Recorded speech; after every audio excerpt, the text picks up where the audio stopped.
இப்பொழுது வெற்றி டிவியின் டாப் 24 செய்திகளுடன் தனிநபர் வருமான வரி அறவீட்டில் நிவாரணங்களை வழங்குவதற்கு ஏதுவான திருத்தங்களை மேற்கொள்வது குறித்து கடந்த ஆண்டு சர்வதேச நாணய நிதியத்துடன் கலந்துரையாடப்பட்டதாகவும் இருப்பினும் அப்போது உரிய வருமான இலக்குகள் எட்டப்படாததன் காரணமாக அதனை செய்வது சாத்தியமில்லை எனவும் நிதி ராஜாங்க அமைச்சர் செஹான் சேமசிங்க சுட்டிக்காட்டியுள்ளார்.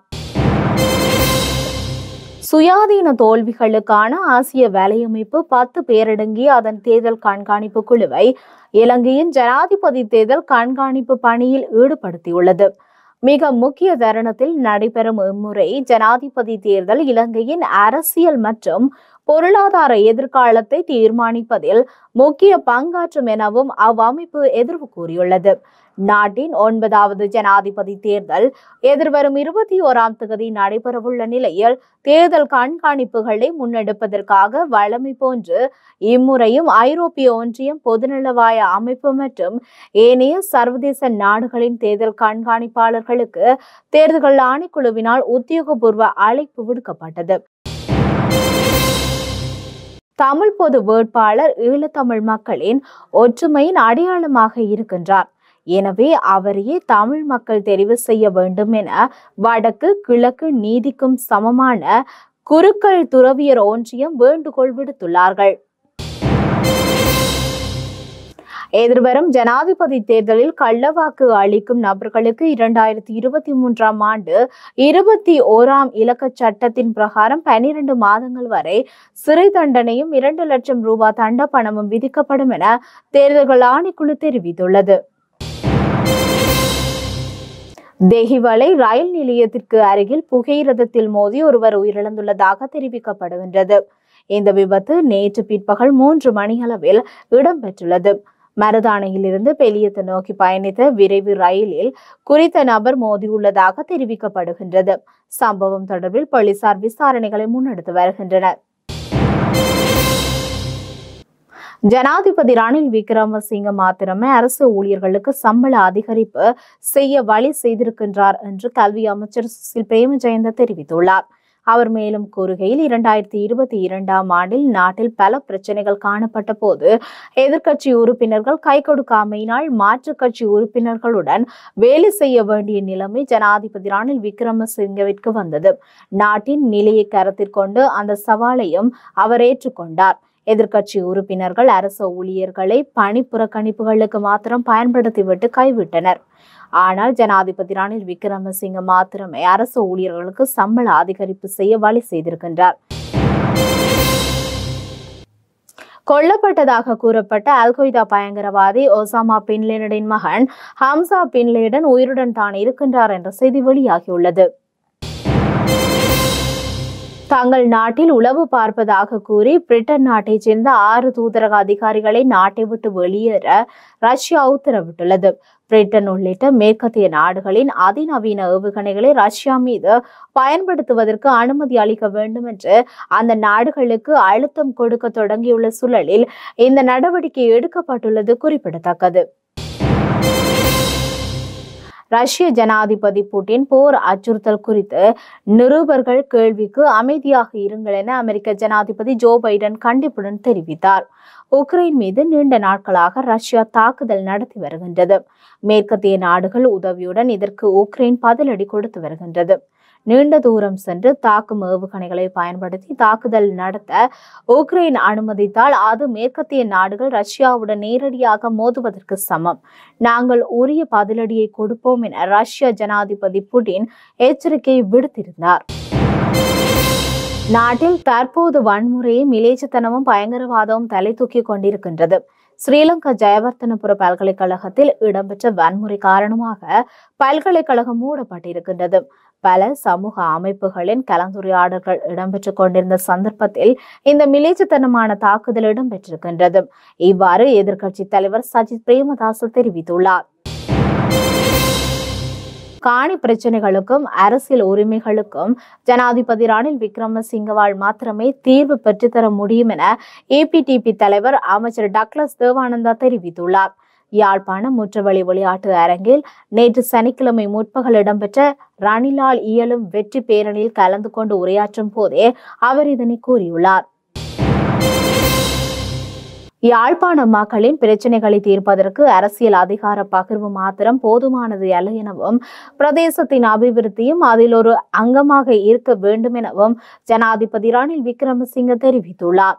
ஏனைய அனைத்து மாகாணங்களிலும் அபிவிருத்தி ஏற்பட்டுள்ள போதிலும் யாழ்ப்பாணத்தில் அபிவிருத்திகள் ஏற்படவில்லை எனவும் சுட்டிக்காட்டிய ஜனாதிபதி இந்நிலையை மாற்றி யாழ்ப்பாணத்தையும் நாட்டையும் அபிவிருத்தியின் புதிய கட்டத்திற்கு கொண்டு செல்வதே தனது எதிர்பார்ப்பாகும் எனவும் குறிப்பிட்டார்.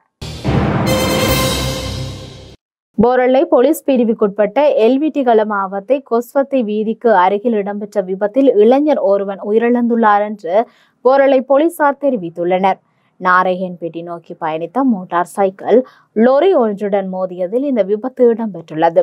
நேற்று இடம்பெற்ற இந்த விபத்தின் போது மோட்டார் சைக்கிள் செலுத்துனர் லோரிக்கடியில் சிக்கி படுகாயமடைந்த நிலையில் கொழும்பு தேசிய வைத்தியசாலையில் சேர்க்கப்பட்ட பின்னர் உயிரிழந்துள்ளார். விளியத்தலை பிரதேசத்தைச் சேர்ந்த 19 வயதுடைய இளைஞரை இவ்வாறு உயிரிழந்துள்ளார். விபத்தை அடுத்து லோரியின் சாரதி கைது செய்யப்பட்டுள்ளார்.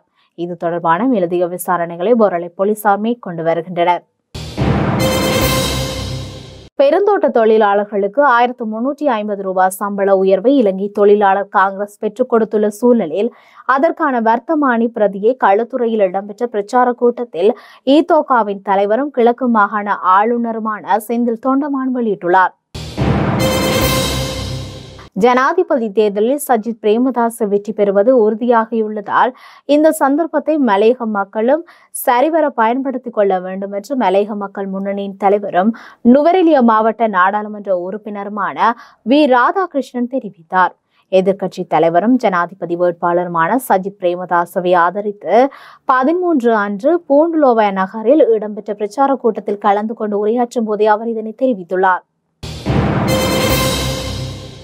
முன்னாள் ஜனாதிபதிகள், அரசியல்வாதிகள், பாதுகாப்பு தலைவர்கள் என பலரும் ஆசீர்வாதம் பெற்ற அனுராதபுரத்தில் பிரசித்தி பெற்ற ஆலயம் ஒன்றை நடத்தி வரும் ஞானகா என்ற பெண்ணிற்கு பெருந்தொகை பணம் நஷ்டஈடாக வழங்கப்பட்டுள்ளதாக தெரிய வந்துள்ளது.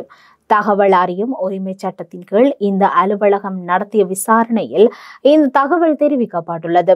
அனுராதபுரம் ஈசுருபுர பிரதேசத்தில் வசிக்கும் ஞானகாவின் வீடு, கோவில் மற்றும் ஹோட்டல் என்பன கடந்த போராட்டத்தின் போது 2022 மே 10 சில குழுவினரால் தீக்கிரையாக்கப்பட்டது.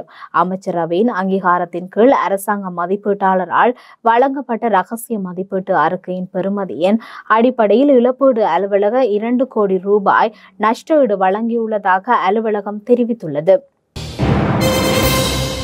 ஜனாதிபதி தேர்தல் தினத்தன்று முடிவுகள் அறிவிக்கப்படும் போது நாட்டில் ஏற்படக்கூடிய அவசர நிலைமையை எதிர்கொள்வதற்காக போலீஸ் மற்றும் ஆயுத படைகளை ஒருங்கிணைத்து அவசர கால திட்டத்தை தயாரிப்பதற்கு ஜனாதிபதி பாதுகாப்பு தலைவர்களுக்கு அதிகாரம் வழங்கியுள்ளார். அவசர கால நிலை ஏற்படக்கூடும் என பாதுகாப்பு சபை கூட்டத்தின் போது பாதுகாப்பு பிரதானிகள் ஜனாதிபதியிடம் சுட்டிக்காட்டியமே இதற்கான காரணமாகும் என தெரிவிக்கப்படுகின்றது. களுத்துறையிலிருந்து ஹொரணை நோக்கி பயணித்த வேன் கல்பத்து பிரதேசத்தில் வீதியை விட்டு விலகி கால்வாயில் விழுந்து விபத்திற்குள்ளானதில் ஒருவர் உயிரிழந்துள்ளார். ஒரே குடும்பத்தைச் சேர்ந்த 3 திருமணத்திற்கு சென்றுவிட்டு வீட்டிற்கு திரும்பி சென்று கொண்டிருந்த போதே இந்த விபத்து இடம்பெற்றுள்ளது. இந்த விபத்தில் தந்தை உயிரிழந்துள்ளதுடன் தாய் மற்றும் மகள் காயமடைந்துள்ளதாக களுத்துறை வடக்கு போலீசார் தெரிவித்துள்ளனர். இலங்கையின் ஜனாதிபதி தேர்தல் சூடு பிடித்துள்ள நிலையில் சர்வதேசத்தின் அவதானம் இலங்கை பக்கம் திரும்பியுள்ளது. இந்நிலையில் சர்வதேச நாடுகள் பல ஜனாதிபதி தேர்தலில் களமிறங்கியுள்ள வேட்பாளர்களுக்கு நேரடியாகவும் மறைமுகமாகவும் தமது ஆதரவினை வெளியிட்டு வருவதுடன் இந்தியா நேரடியாக களமிறங்கியுள்ளது. தென்னிலங்கை அரசியல் இவ்வாறு சூடு பிடித்துள்ள நிலையில் மறுபக்கம் ஜனாதிபதி தேர்தலில் ஐக்கிய மக்கள் சக்தியின் வேட்பாளர் சஜித் பிரேமதாசவை ஆதரிக்கும் நிலைப்பாட்டை இலங்கை தமிழரசு கட்சி அறிவித்துள்ளது. ஜனாதிபதி தேர்தலை முன்னிட்டு எதிர்வரும் 21 மற்றும் 22 தேதிகளில் அனைத்து மதுபான சாலைகளும் மூடப்படும் என மதுவரி திணைக்களம் தெரிவித்துள்ளது. தேர்தல்கள் ஆணைக்குழுவின் கோரிக்கைக்கு அமைய இந்த நடவடிக்கை மேற்கொள்ளப்படும் என மதுவரி ஆணையாளர் நாயகம் MG குணஸ்ரீ தெரிவித்துள்ளார். ஜனாதிபதி ரணில் விக்ரமசிங்கவை அழைத்துச் சென்ற ஹெலிகாப்டர் அவசரமாக தரையிறக்கப்பட்டதைத் தொடர்ந்து விசாரணைகள் ஆரம்பிக்கப்பட்டுள்ளன. இலங்கை விமானப்படையின் பெல் 412 விமானம் நேற்று எப்பாவளையில் உள்ள நெல் வயல் ஒன்றில் திடீரென தரையிறங்கியது. உயிர் சேதமோ பொருள் சேதமோ ஏற்படவில்லை. அவசர தரையிறக்கத்திற்கான காரணம் குறித்து விமானப்படையினர் விசாரணை நடத்தி வருவதாக செய்தி வெளியாகியுள்ளது. ஹெலிகாப்டரில் தொழில்நுட்ப கோளாறு ஏற்பட்டதாக ஜனாதிபதியின் பாதுகாப்பு பிரிவின் உயர் அதிகாரி ஒருவர் தெரிவித்துள்ளார். 1 மணி நேரத்தின் பின்னர் மீண்டும் கொழும்பிற்கு கொண்டு செல்லப்பட்டுள்ளது. தொலைதூர ஏவுகணைகளை பயன்படுத்தி ரஷ்யா மீது தாக்குதல் நடத்த உக்ரைன் அனுமதித்தால் அது ரஷ்யாவுடன் மேற்கத்திய நாடுகள் நேரடியாக போரிடுவதற்கு சமமாகும் என்று ரஷ்ய ஜனாதிபதி விளாடிமிர் புட்டின் தெரிவித்துள்ளார்.